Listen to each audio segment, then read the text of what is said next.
को सैया आयो, जय कन्हैया लाल की। ब्रज को रखवार आयो, जय कन्हैया लाल की। ब्रज को रखवार आयो, जय कन्हैया लाल की। नंद घेरा नंद भयो जय कन्हैया लाल की। ओ नंद घेरा नंद भयो जय कन्हैया लाल की। नंद घेरा नंद भयो जय कन्हैया लाल की। आनंद आनंद भयो जय कन्हैया लाल की। नंद घेरा नंद भयो जय कन्हैया लाल की। नंद घेरा नंद भयो जय कन्हैया लाल की। नंद घेरा नंद भयो जय कन्हैया लाल की। ओ नंद घेरा नंद भयो जय कन्हैया लाल की। नंद घेरा नंद भयो जय कन्हैया लाल की।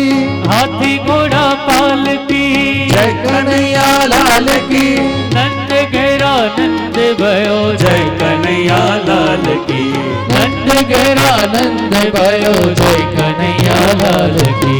बोलिए कृष्ण कन्हैया लाल की जय। सभी अपना अपना स्थान ग्रहण कर लें।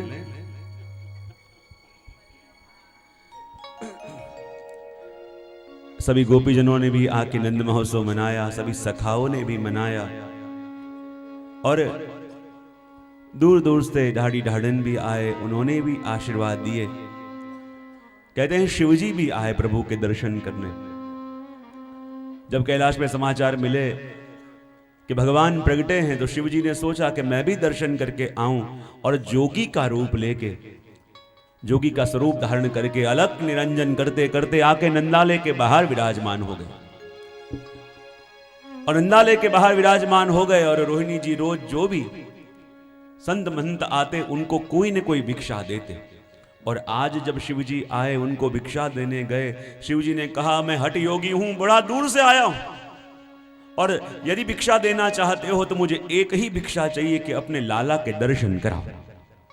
रोहिणी जी गए मैया से कि मैया आज पता नहीं कोई बाबा बाहर आए, लग रहे हैं तो बड़े पहुंचे हुए, लेकिन ऐसी हट पकड़ के बैठे हैं कि यदि भिक्षा देना चाहते हो तो लाला के मुख के दर्शन कराओ। यशोदा जी के पता नहीं कौन होगा, कोई भी आ जावे, मैं लाला के दर्शन कराऊंगी नहीं। रोहिणी जी बाहर आए और बाबा से कह रहे बाबा ऐसे करो आप भिक्षा ले लो, मैया तो लाला को लाने की ना कह रही है। शिव जी कह रहे मैं तो ठान के आया हूं कि लाला के दर्शन करे बिना नहीं जाऊंगा और हठयोगी हूं और मुझे कोई उतावल भी नहीं है। मैया से कह दो कि भले अभी लाएगी नहीं पर बड़ा होगा तो खेलने तो बाहर जाएगा, तब प्रभु के दर्शन करके जाऊंगा। रोहिणी जी ने जाके मैया से कही मैया बाबा तो हट पकड़ के बैठे हैं और कह रहे हो भले अभी बाहर लेके नहीं आओ, लेकिन जब बड़ा होगा खेलने तो जाएगा तब दर्शन करके जाएंगे। मैया ने कही बाबा से कह दो कि खेलने के लिए सब सखाओं को घर में बुला लूंगी पर या को बाहर नहीं निकालूंगी। फिर से रोहिणी जी आए और कहे बाबा अब तो मैया भी नहीं मान रही, कह रही कि खेलने के लिए सभी मित्रों को घर में बुलाएंगे लेकिन लाला को बाहर नहीं निकालेंगे। शिव जी ने कहा मैया से कह दो मुझे कोई उतावल नहीं है, बड़ा होगा तो पढ़ने पाठशाला तो जाएगा, बोले तब दर्शन करके जाऊंगा। मैया से आके कहा कि बाबा मान नहीं रहे, वो तो हट पकड़ के बैठे हैं कि प्रभु के दर्शन करे बिना नहीं जाऊंगा और कह रहे हैं कि बड़ा होगा तो पाठशाला में पढ़ने तो जाएगा। मैया ने कहा कह दो कि पढ़ाने के लिए शिक्षक को घर में बुलाऊंगी पर इसे बाहर नहीं निकालूंगा। रोहिणी जी के मैया एक तो आप भी नहीं मान रही है, बाबा भी नहीं मान रहे। फिर से आके बाबा को कहा देखो बाबा मैया तो हट पकड़ के बैठी है कि लाला को बाहर नहीं निकालूंगी, शिक्षकों को पढ़ने भले बुला लूंगी। शिव जी ने कह दिया कि मैं भी हट योगी हूं और हट लेके आया हूं कि लाला के दर्शन करे बिना नहीं जाऊंगा। और मैया से कह दो मुझे कोई उतावल नहीं है, अरे बड़ा होगा तो ब्याह तो करेगी कि नहीं करेगी, और जब लाला की बारात निकलेगी तब दर्शन करके जाऊंगा। रोहिणी जी ने आके मैया से कहा बाबा भी मान नहीं रहे, वो कह रहे हैं बड़ा होगा ब्याह करोगी तो बारात के दर्शन करके जाएंगे। मैया ने कहा बाबा से कह दो आपकी जिंदगी कुंवारा रखूंगी पर बाहर नहीं निकालूंगा। और यहाँ मैया नहीं मान रही, वहां बाबा नहीं मान रहे और प्रभु को पता चल गया कि शिव जी मेरे दर्शन करने आए हैं पर मैया लेके बाहर नहीं आ रही, अब मैं क्या करूं। तो शिव जी का ताप प्रभु से सहन न हुआ और प्रभु ने जोर जोर से रोना प्रारंभ कर दिया। और जैसे प्रभु रोने लगे मैया चुप कराने का प्रयत्न कर रही लेकिन चुप नहीं हो रहे। लगा जरूर मैया इतने लोग प्रभु के दर्शन करने दूर दूर से आवे, जरूर किसी की दृष्टि लग गई होगी। लेकिन मैया क्या बताऊं, बाहर जो बाबा खड़े हैं तो बड़े पहुंचे हुए, ऐसे करो उनके पास ले जाओ, शायद नजर उतार देवे तो। और डरते डरते जब प्रभु को लेके बाहर मैया आए, और जैसे ही शिवजी की दृष्टि पड़ी प्रभु पे और प्रभु की दृष्टि पड़ी शिवजी पे, और प्रभु मंद मंद स्मित करने लगे। और जैसे ही प्रभु स्मित करने लगे और मैया को लगा देखो मेरा लाला हंसने लगे, देखो मेरा लाला चुप हो गया, लगा कि बाबा बड़े पहुंचे हुए। पास में आए और कहा देखो आपको देख के मेरा लाला चुप हो गया। शिवजी ने कहा बिल्कुल। मैया कहती है देखो आप बड़े पहुंचे हुए लग रहे हो, मुझे बताओगे कि मेरा लाला का भविष्य कैसा है। शिवजी ने कहा ऐसे नहीं, मेरे हाथों में दो तो बताओ। मैया कहने लगी अरे बाबा आपके गले में सर्प है, मेरा लाला छोटा सा डर जाएगा। शिवजी मन में कहे मैया मैं क्या बताऊं तेरा लाला कैसा है, मेरे तो गले में सर्प है पर तेरा लाला तो सर्प की सैया पे सोता है। शांताकारम भुजग शयनम, वो तो से सैया पे सोने वाला है, उसको किसका डर। लेकिन कहा कि नहीं मेरे हाथों में दो। और जब शिवजी के हाथों में प्रभु को दिया, मानो शिवजी की भाव समाधि लग गई, आंखों से प्रेमाश्रु आने लगे और रोम रोम पुलकित तो हो गए। भैया ने कहा बाबा मेरे लाला को किसी से भय तो नहीं। शिवजी कहें भय भी जिससे भयभीत होता हो उसको किसका भय हो सकता है। और वो भी आशीर्वाद दे के गए और कहते हैं जितनी भी गोपियां, जितने भी वात्सल्य भाव वाले गोपी जन हैं, जितने भी ढाड़ी ढाड़न हैं, वो भी आके प्रभु को आशीर्वाद देते हैं। बोले क्यों? ये पुष्टि भक्ति मार्ग ऐसा है कि जिसमें भक्त भी भगवान को आशीर्वाद देते हैं। मर्यादा में तो जीव जाके भगवान से आशीर्वाद ले, लेकिन ये पुष्टि मार्ग ऐसा है कि जिसमें जाके भक्त भी भगवान को आशीर्वाद देवे।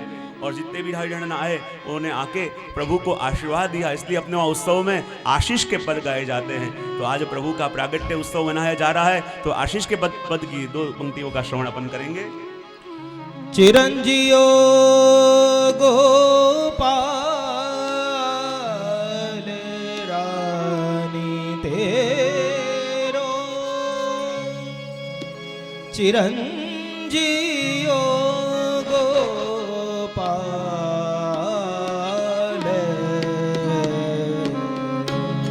चिरंजीव गोपाल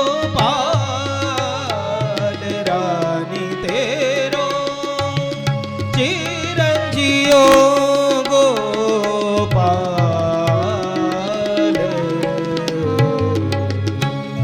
बेग बड़ो बढ़ होय बिरध लट, मेहरी मनो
जीवन धन सब गोकुल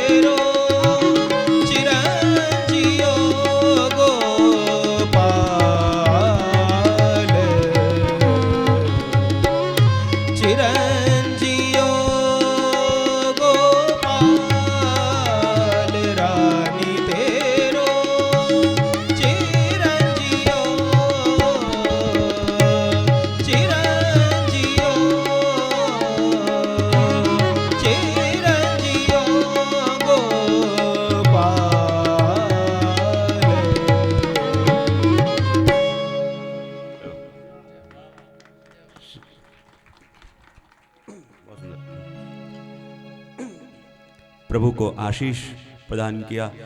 और कहते हैं धीरे धीरे समय व्यतीत होने लगा और कंस ने जब ये जाना कि मेरा काल व्रज में प्रागट्य ले चुका है, और बाल घातनी पूतना को बुलाया और पूतना को बुला के और व्रज में जाने का आदेश दिया।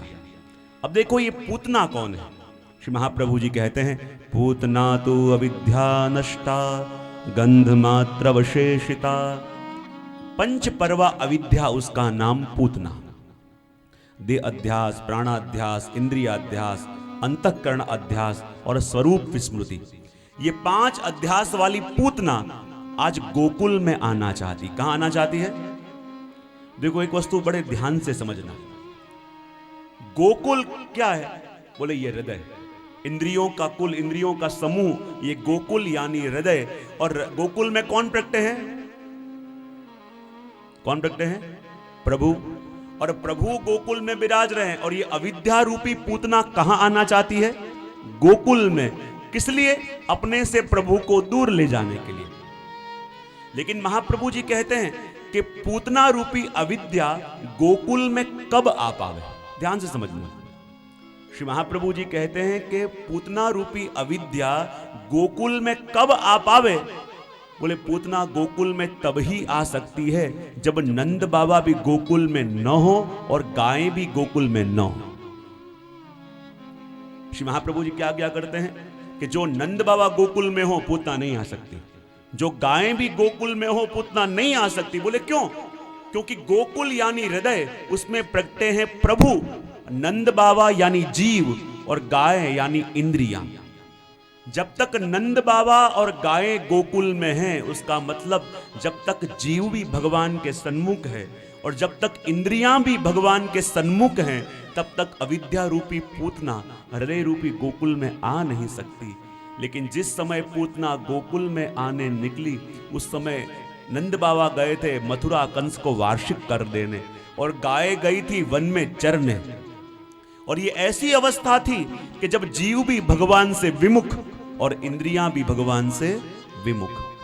जिस समय जीव और इंद्रियां दोनों भगवान से विमुख हो, तभी अविद्या रूपी पूतना अपने जीवन में, अपने घर में, अपने हृदय में प्रवेश करती है। पूतना के 2-3 अर्थ करें। एक कहा पूतान नयति यासा पूतना, जो बच्चों को उठा के ले जाए वो तो पूतना। लेकिन एक अर्थ करते हैं कि पूत यानी अच्छे विचार, और अपने मन में आए अच्छे विचारों को भी जो उठा के ले जावे उसका नाम क्या? पूतना। ठाकुर जी की सेवा करने बैठे हो और फोन की घंटी बजे, समझ लो पूतना आई। सेवा करने बैठे हो, कोई बार डोर बेल बजावे, समझ लो पूतना। सिर्फ समझना, कहना मत। अब पूतना जब गोकुल में आने के लिए निकली है, राक्षसी पर ऐसे सुंदर गोपी का रूप लिया और ऐसा स्वरूप धारण किया कि लगे मानो स्वयं लक्ष्मी जी आए हैं कि कौन। ऐसा स्वरूप धारण करके हाथ में कमल का पुष्प लिया, और कमल का पुष्प घुमाते घुमाते जब गोकुल की गलियों में से निकल रही है, जो भी गोपियां देखें दंग हो जावें कि क्या कोई देव आंगना है, कोई देव स्त्री है, या कोई स्वयं लक्ष्मी जी प्रभु को लेने के लिए आए। जो भी देखे मोहित हो जाए, और पूतना को लगे देखो मेरा मोह सभी के ऊपर चल रहा है। और चलती चलती जैसे ही नंदालय के बाहर आई, सब बाहर बैठे थे, मैया को लगा देखो ये तो बहुत बड़े घर की बहू लग रही है, पता नहीं कौन है, कहां से आई है। पूछा रही तुम कौन हो? बोले पड़ोस के गांव में रहती हूं और सुना कि यहाँ ऐसा सुंदर लाला हुआ है तो मैं उसके दर्शन करने आई हूं। और मैया भी गज गज फूल गए कि इतने बड़े घर की बहू मेरे लाला के दर्शन करने आई है। रोहिणी जी कुछ उसके लिए लेने के लिए अंदर गए, मौका मिला और सीधी पूतना भीतर घुसी और पालने में पड़ रहे प्रभु के दर्शन पूतना ने ऐसे करे जैसे राख में छुपा हुआ अग्नि दिखे, वैसे ही पालने में पौड़ते प्रभु के दर्शन करे। पूतना को लगा रहे इसे मसलते क्या देर लगेगी, इतने छोटे से को तो अभी मैं मार दूंगी। यो विचार करके जैसे ही पूतना झुकी, भगवान ने नेत्र बंद कर लिए।